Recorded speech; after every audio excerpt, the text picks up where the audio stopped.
ko sa inyo. Ito, totoong nangyari ito. Nandiyan si General Kita, sila Colonel Galang, General Romeo Pukis, General Garcia, Admiral Jose Suarez. Mga kasama, may kwento ko sa inyo. Ngayon nyo lang maririnig ito. Kung paano tayo hindi laban actually. Nakikipag-usap para manalo sa laban. Gusto nyo marinig yung kwento?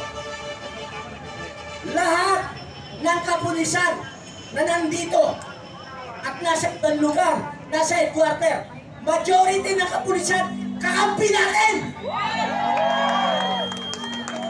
Maniwala kayo sa akin! Maniwala kayo sa amin! Kakampi natin yan! Bakit? Kabilang sa atin, ay tinuturing mamamayan ay mga pamilya nila. Tama yun. Kaibigan natin sila. Kakampi natin sila. Kaya hindi sila makasigaw nga sa serbisyo eh. Ang sisigaw nang hindi nila maisigaw, tayo! Karamihan ng mga active AFP, karamihan, kakampi nating lahat. Maniwala kayo, ang kailangan lang nila makita para tumulong na sila sa atin, dumami tayo! Walang uwi! Walang uwi! Walang uwi! Walang uwi! Ang umuwi ngayong gabi, ipagdarasal namin, pangungutin kayo!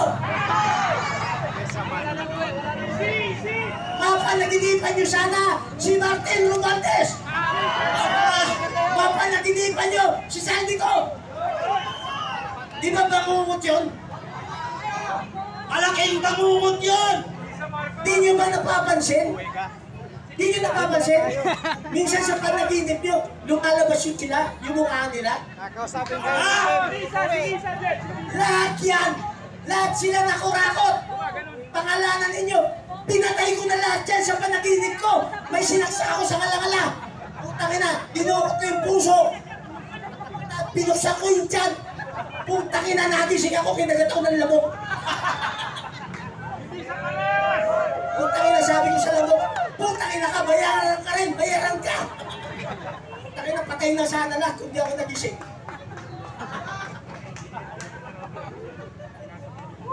Mahirap yun kung di ka nagising. Naghanap ako sa social media. Naghanap kami. Open overtime! Naghahanap ako ng mga magkukulang, magbabarang. Sabi ko, open overtime. Puta, walang sumagot. Nabayaran rin.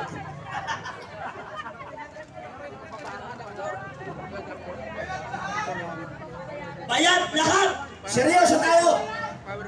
Tayo lang ang nakipag-meeting ng harapan sa Armed Forces of the Philippines. Yes! Gusto nyo marinig ang istorya? Yes! Kasi wala akong ibang kwantito. Basta pag-aalis ka na, sabihin mo sa akin. Nakipag-meeting kami kay General Browner. Sinong kaharap namin? Binilang ko. Saan saksak? Nasa 25 to 30 active generals from J1 to J10. Nandiyan si General Browner, Vice Chief of Staff, J1. Kompleto sila. Ganun tayo makipag-usap sa kanila. Sinong kasama natin? General Romy Pukis, General Belisardo Simoy, General Kaloy Kita. Palakpakan natin, nandito si General Kita. General Virgilio Garcia, Jose Suarez, Admiral, Colonel Metran, at saka ako. Anong pinag-usapan? Bakit kayo? Ay, hindi pala pwede. Kailangan. Lahat ng Yung buwan problema nila ng dyan, baka bansa, meron yan. maliit o malaki, sinabi ni General Romy Pukis sa buong Armed Forces.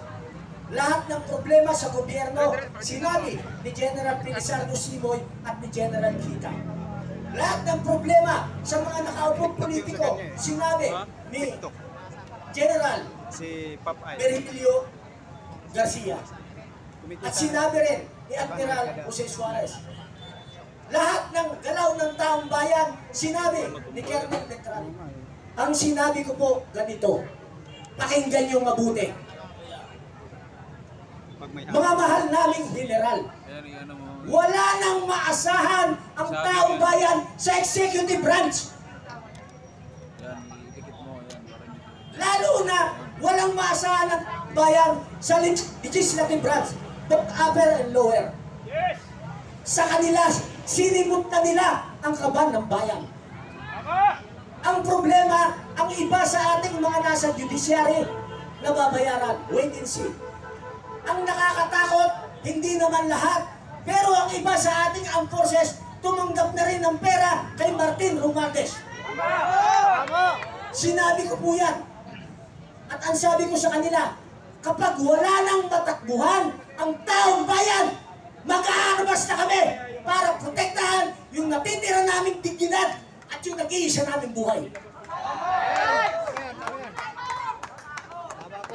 Anong sagot ni General Browner? Kapit naman. Baka sausawan tayo ng ISIS, maging battleground tayo. Ang sagot namin, buti General Browner, alam mo ang mangyayari. Wala din yun. Pero wala tayong sinabi or nanghikayat tayo na lumalabas sa social media, mainstream media, na nanghikayat daw yung mga retired na bumaba na sa pwesto si BBM or supportahan, mag-withdraw sila ng support sa gobyerno. Walang ganong napag-usapan. Ang sabi namin sa kanila ganito, ang nakupo sa Commander-in-Chief. Bakit laging sinasabi ng military yung hierarchy sa chain of command? Na kailangan sundin nila yung Commander-in-Chief. Pakinggan ninyong mabuti para maintindihan nyo paano tayo manalo. Ang Commander-in-Chief, si BBM. Kung hindi dinaya ng Sportmatic, ang nakaupo sa kanya, taong bayan. Agree ba? Yes. Okay. Inupo siya ng taong bayan. Commander-in-Chief, ang nakaupo, taong bayan. Dapat ang sinusunod ng military, dahil ang nakaupo sa Commander-in-Chief, taong bayan, dapat ang sinusunod ng military, taong bayan! Tama! Dahil ang pinanumpa nila ganito, they swore to protect the people. Yes! Tama! And uphold our Constitution. Tama! Yun ang pinanumpan. May pinanumpan ba sila, nabasa natin, nakita natin, narinig natin na they will protect only the president? Wala! They will protect only those corrupt government officials? Wala! Wala! Okay. Nagkakaintindihan na tayo. So pwede pala, Sa kanto, wala nga. dahil tayo ang pinakamataas, tayo nag-upo sa presidente, dapat tayo ang pinapakinggan ng armed forces. Ang tanong ko sa inyo, pwede ba nating utusan ang armed forces sa ngayon na huliin na lahat ng korap? Pwede! Pwede! Ayaw gawin! Pwede yan. Pwede ba? Pwede! Pwede! Oh, lahat na nandito, gagawa tayo ng manifesto ha. Gagawin natin itong lugar na ito. Signature Raja kami! Raja Sulaiman. Okay? Gagawin natin makasaysayan ito. Bukas gagawa tayo ng manifesto na inuutosan natin ng armed forces na arestuhin na lahat ng korap. Kasama si Marcos Gusto na nyo yan! nakasama sa history. Okay. Pag hindi sumunod ang military, gagawa ulit tayo ng statement. Hindi nyo kayang ipatupad ang sinumpaan ninyo na protektahan ng taong bayan at i-uphold ang konstitusyon. Ang krimen, nangyayari pa, at mangyayari pa. Kailangan pa ba ng ebidensya? The very crime is happening before our very eyes. Hindi na kailangan ng ebidensya. Alam naman natin walang makakasuhan eh. Kung ayaw tayo sundin ng military, gagawa tayo ulit ng manifesto. Hindi nyo kayang arestuhin. Kaming nandito, kami na aaresto sa mga kurap. Tama! Tama! Arestuhin ang kurap! Okay! Kamunuan natin! Kamunuan natin! Pipirma tayo lahat! Aarestuhin ba natin? Aarestuhin ba natin? Arestuhin! Aarestuhin natin ang Pakulo! Arestuhin! Kailangan tumami pa tayo para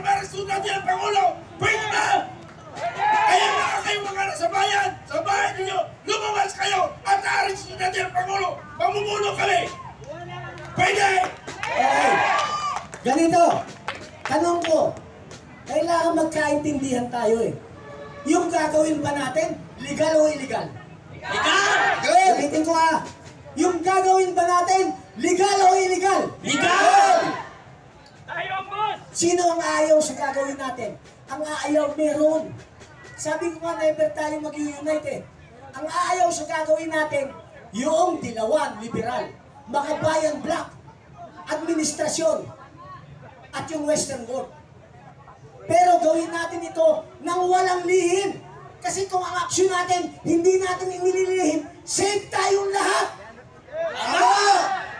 Pag naglilihim tayo, may malaking problema. Nakuha nyo na kung paano tayo mananalo. Sinong sasama sa plano? Taas ang kamay!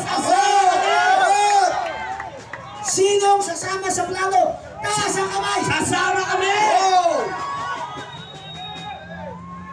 Sinong hindi sasama? Mga bayat yun. Komunista! Pagod na tayo. Pagod na. Isang buhos na lang. Isang sakripisyo. Tingnan nyo ha. Yung mga OFW, nag-declare na, hindi sila magpapadala ng remittance. Walang kikitain ng gobyerno. Para maramdaman nila yung galit ng mga kapatid nating OFW na yung pera pinapatubuhan sa bangko, exchange rate, kinakaltasan pa. Wala naman na ibabalik sa kanila pag nag-retire. Wala namang integration program. Ikahus pa rin. Pag nagkasakit, wala tumutulong na gobyerno, walang pondo. Hihintayin ba natin na patayin nila tayo lahat? Hindi. Ulitin ko, hintayin ba natin na patayin nila tayong lahat? Hindi. Lalaban tayo. Walang uwi! Kayo ang nandito. Alam ko pagod na kayo. Kung pagod kayo, mas pagod kami. Ama. Isang buhos na lang ng paghihirap. Kung mag-a-absent tayo isang linggo, baka pag nanalo tayo, mas magandang trabaho, mas magandang kinabukasan ang haharapin natin. Tama. Pag nanalo tayo, libre na ang medication ng lahat ng Pilipino. Tama. Pag nanalo tayo, libre na ang edukasyon ng ating mga anak at apo. Tama. Pag nanalo tayo, 50% ng kuryente, subsidized ng gobyerno. Tama.